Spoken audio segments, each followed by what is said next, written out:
बात है उसी बात को वो और विशिष्ट दृष्टांतों से आगे बढ़ा रहे थे कि देखिए मैं फिर वही कहूंगा कि आप इतिहास की घटनाओं को अगर आज के समय में उनको पुनर्जीवित करके और अपने हिसाब से बदला लेने की प्रवृत्ति से चलेंगे तो इस देश की राजनीति पूरी तरीके से डिरेल हो जाएगी और यह देश भी पूरी तरह से गर्त में चला जाएगा। यह देश जब आजाद हुआ था तो बहुत सारे विचारकों को पश्चिम के आश्चर्य हुआ था, बल्कि मैं कहूंगा कि उन्हें अच्छा नहीं लगा था कि सबने ये भविष्यवाणी की थी कि भारत इत्तेफाकन आजाद हो गया है लेकिन ये एक नहीं रह सकता क्योंकि यहाँ इतनी जातियां हैं, इतने धर्म हैं, यहाँ के लोग इस तरीके से झगड़ालू हैं कि ये एकजुट रह ही नहीं पाएंगे। हमारे देश ने, हमारे देश की जनता ने और जो एक समाज समग्र रूप से था उसने उनको झुठलाया और एक देश जो है दुनिया में एक बेहतरीन मुकाम तक पहुंचा हुआ देश ये था और लग रहा था कि ये आने वाले समय में ये और ज्यादा आगे जाएगा। यह जो एक बीच का समय आया है सांप्रदायिक राजनीति के उठान का, यह उसने उस प्रक्रिया को बाधित किया है। अब इतिहास की बात थोड़ी सी मैं करता हूं, लगभग कितना समय है बता दें क्योंकि उसी के हिसाब से मैं समराइज कर लूंगा, वरना मैं थोड़ा जल्दी बोलता इसलिए जाऊंगा तो क्योंकि समय तो हमारा खत्म हो चुका है, लेकिन 10 मिनट में मैं चाहता हूं कि आप भी हैं, सरफराज हाँ, भाई भी हैं, आरजू साहब और सुनील जी और अमलेंदु जी के पास भी एक बार आना चाहूंगा। हाँ, तो इसलिए देखिए 4 लोग हैं, 10 मिनट का आप वक्त है, हाँ, प्लीज। देखिए जो हमारी भारतीय संस्कृति है और जो भारतीय संस्कृति आज भी लोगों के दिलों में बसी है वो क्या है, ये अगर आपको देखना है तो आप कभी अजंता एलोरा जाइए, आपको गौतम बुद्ध मिलेंगे, उनकी मूर्ति मिलेगी, पास में ही कोई देवी शक्ति की मूर्ति मिलेगी, जैन धर्म वालों की मिलेगी, आजीवक एक संप्रदाय हुआ करता था प्राचीन भारत में, काफी वो फेमस था, उनकी चीजें मिलेंगी। तो लेकिन जो हमारे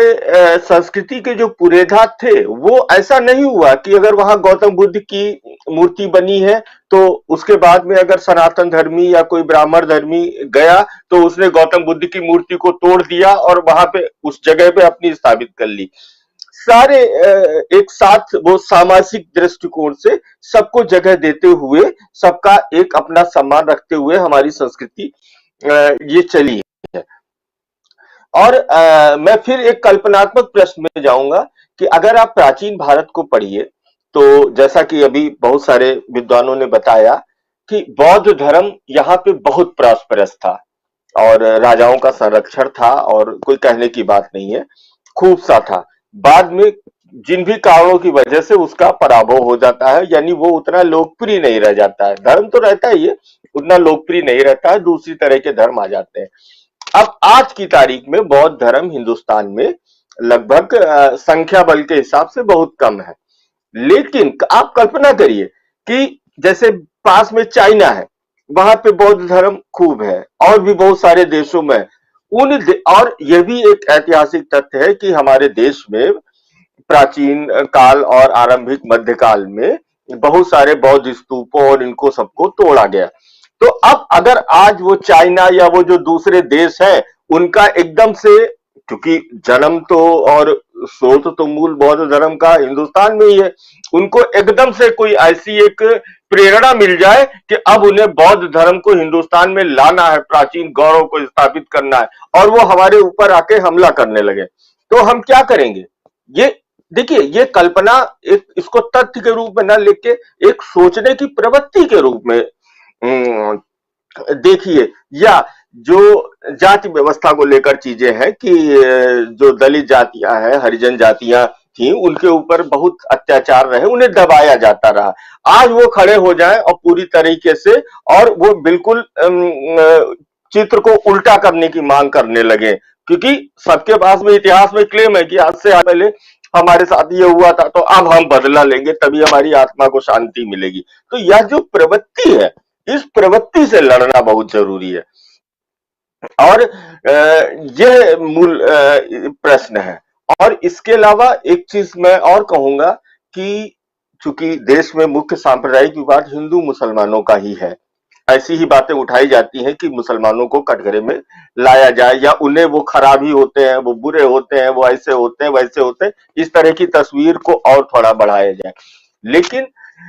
असलियत यह है कि जो सांप्रदायिकता रही है वह हर धर्म में थोड़ी बहुत मौजूद रही है। आज हिंदू सांप्रदायिकता अपने पूरे उत्थान पर और पूरे आक्रामक बेस में है। आजादी के समय में मुस्लिम लीग वही काम कर रही थी। तो अवशेष ऑर्थोडॉक्सी के, कट्टरता के और तमाम तरीके के हर धर्म के लोगों में है। तो हम जब हिंदू सांप्रदायिकता पर अटैक करें, और निश्चित है, जरूरी है करना है, लेकिन हम यह न भूलें कि सांप्रदायिकता समग्रता में ही वो एक बुरी चीज है। तो हम जो मुस्लिम समाज के भीतर जो कट्टरताएं और तमाम है उनको भी चैलेंज करें, और कोशिश करें कि उनके समाज से भी ऐसे लोग आए जो कि सामने जो मुसलमानों की कट्टरताओं को या उनकी जो ऑर्थोडॉक्सी है या उन चीजों को वो चैलेंज करें, समाज सुधार की ओर चले। तो हम जब एक इस तरीके से अपने आप को समाज के सामने, देश के सामने एक